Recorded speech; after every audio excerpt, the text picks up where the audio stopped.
Do you remember Annette Funicello, the Disney princess with the radiant smile from the Mickey Mouse Club? To millions, she was the embodiment of innocence, the youthful dream of the 1950s and 60s. But behind that dazzling spotlight lies a story steeped in tears, where betrayal, harsh control, and personal wounds overshadowed her iconic smile. How could a girl beloved by an entire nation endure such suffocating control from Disney, backstabbing words from colleagues, and even violence within her own family? Let's uncover the dark truth of Annette's life, a journey that will hold you captive from start to finish. Annette Funicello was born on October 22, 1942, in Utica, New York, to a humble Italian-American family. At just 4 years old, she moved with her parents and 2 siblings to California, where the stage lights awaited her. From a young age, Annette displayed a natural talent for ballet and singing, captivating everyone in her neighborhood. At 12, during a performance of Swan Lake in Burbank, she caught the eye of Walt Disney, the founder of the Disney Entertainment Empire. With her sparkling eyes and innocent smile, Annette was chosen as one of the original members of the Mickey Mouse Club, a television show that premiered in 1955. Her image, adorned with Mickey Mouse ears, quickly became iconic, winning the hearts of audiences across America. But that glittering facade was just the surface. Behind her radiant smile, Annette's life was a series of tightly controlled days. Disney wasn't merely a film studio. It was a machine that operated with rigid rules. Walt Disney, the man hailed as the father of dreams, turned Annette into a perfect puppet. Every detail of her life, from her bouncy curled hairstyle to her modest dresses and the way she smiled for the cameras, had to be approved by Disney's team. Walt once declared to the press, "Annette is the symbol of purity." And those words were not just praise, they were an invisible shackle, binding her to the image Disney had crafted. Annette once wrote in her diary, "I don't control my own life. Disney took that away when I was still a child." The pressure weighed heavily on her, especially as she entered her teenage years. While her peers freely explored their identities, went on dates, and experimented with new styles, Annette was forced to maintain the image of a perfect princess. She wasn't allowed to change her hairstyle without permission from 3 people, her manager, the studio, and Walt Disney himself. Even dating publicly was forbidden, as Disney feared any scandal would tarnish her pure image. In her autobiography, "A Dream is a Wish Your Heart Makes," where she shared, "I felt like a statue carved to serve the audience, not a real person." This control extended beyond her appearance. Disney meddled deeply in Annette's personal life. When rumors of a romance between her and singer Paul Anka surfaced, Disney's legal team swiftly sent warning letters to newspapers, threatening lawsuits for tarnishing their teen star's image. Paul Anka was one of the rare bright spots in Annette's young life. They met as teenagers, and from the first glance, it was clear they shared a special connection. Late-night phone calls and secret moments stolen away from Disney's watchful eyes gave Annette the sense of freedom she craved. Paul even wrote the song "Puppy Love," believed to be inspired by their relationship, with heartfelt lyrics. "Just because we're 17 doesn't mean our love isn't real." But their love couldn't withstand Hollywood's pressures. Disney forbade her from publicly acknowledging the relationship, fearing it would shatter her princess image. Meanwhile, Paul, though he loved her, wasn't ready for a long-term commitment. He wanted to take things slowly, while Annette dreamed of a stable life with him. In a 1971 interview, Paul said, "Annette was the kind of girl everyone wanted to marry, but no one wanted to date." Those words cut like a knife, leaving Annette feeling like she was merely a beautiful image, unworthy of genuine love. She later wrote, "I loved a song, not a man. I loved the idea of Paul, but he only loved himself." Paul Anka's betrayal was just the beginning of the wounds Annette endured from those she trusted. in the Mickey Mouse Club. She worked with many colleagues, but not all were friends. The undercurrents of rivalry in the entertainment industry made her a target for backstabbing remarks. Once, when she fell on stage during a rehearsal, a colleague stood there laughing instead of offering help. Moments like these taught Annette that, despite being adored by the public, she was lonely in Hollywood's glamorous world. She once confided, "I learned that a smile for the cameras doesn't mean true friendship." And in 1962, when her Disney contract expired, Annette decided to break free from the golden cage. She joined American International Pictures' Beach Party film series, hoping to shed her princess image and establish herself as a mature actress. But even outside Disney's grasp, Walt Disney's influence lingered. He personally called the producers, insisting that Annette not wear a navel-bearing bikini, believing it would ruin her wholesome image.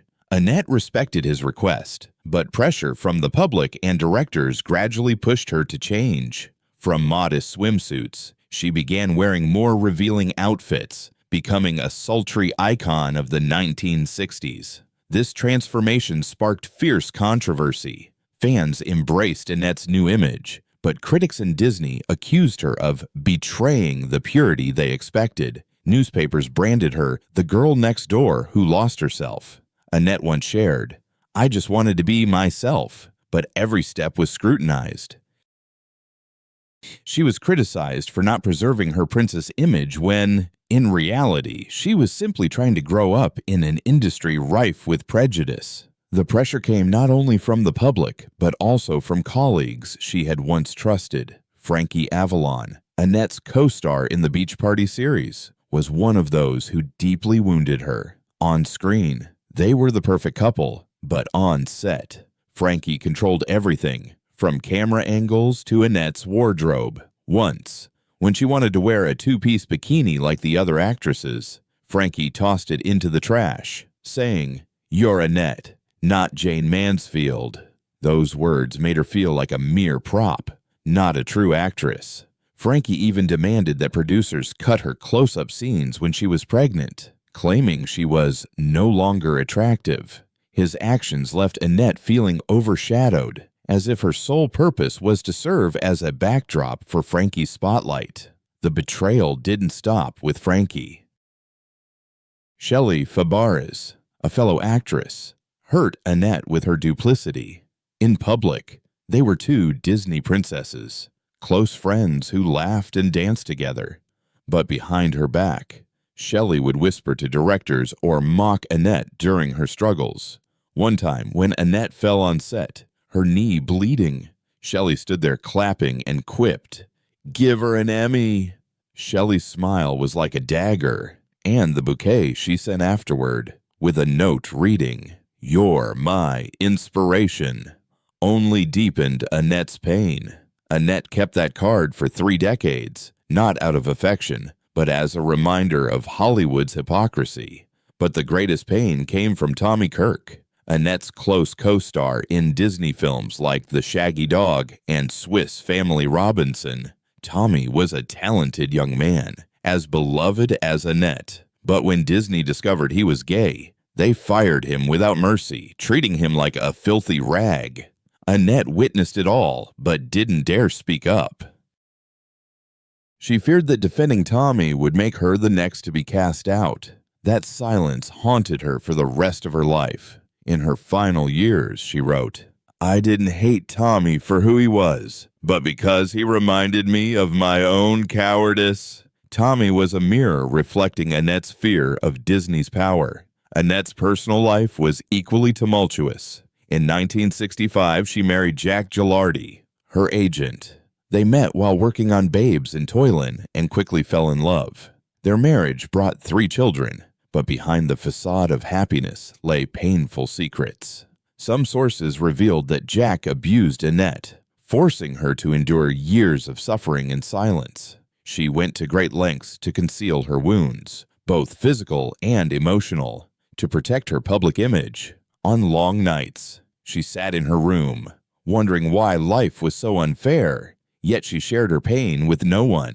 By 1981, they divorced, and Annette found refuge with Glenn Holt, a racehorse trainer. Glenn became her second husband in 1986, standing by her through her greatest challenges. That challenge arrived in the late 1980s when Annette was diagnosed with multiple sclerosis, a disease that progressively weakened her body. At first, she kept it a secret, unwilling to let fans know that the girl who once danced across screens now struggled to walk. She feared the truth would shatter the image she had built over decades. But in 1992, when rumors spread that she was an alcoholic, Annette chose to reveal her illness. In an interview, she said, "I didn't want people to think I was unprofessional." Even as she relied on a wheelchair and gradually lost her ability to speak, Annette remained optimistic. She founded a charity to support multiple sclerosis research, hoping to bring hope to others facing the same struggle. Glenn Holt was Annette's greatest support during those years. He cared for her tirelessly, from bathing and dressing her to taking her to treatments. Though the disease ravaged her body, Annette's spirit remained unbroken. She once told her children, "No doctor can predict the future. We have to live with hope." But by 2009, she could no longer walk or speak. She was fed through a tube and required round-the-clock care. On April 8, 2013, Annette passed away in Bakersfield, California, at the age of 70, surrounded by her family and loved ones. Annette's death left a profound sense of loss among her fans. Disney chairman Bob Iger called her an essential part of the Disney family, while Frankie Avalon said, "The country has lost a dear friend."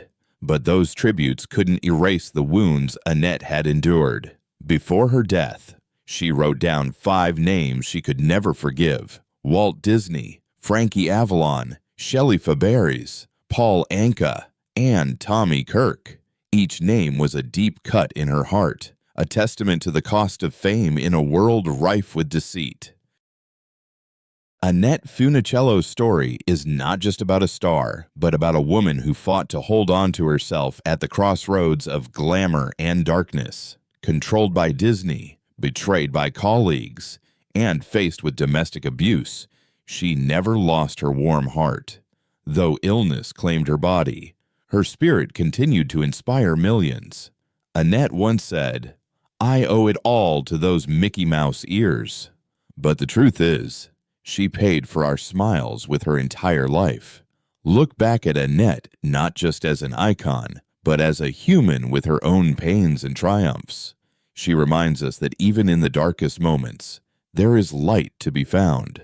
Did you ever admire Annette Funicello? How does her story make you feel? Reflect on her journey and share your thoughts. Behind every smile lies a story worth hearing, and Annette left behind one that will never fade.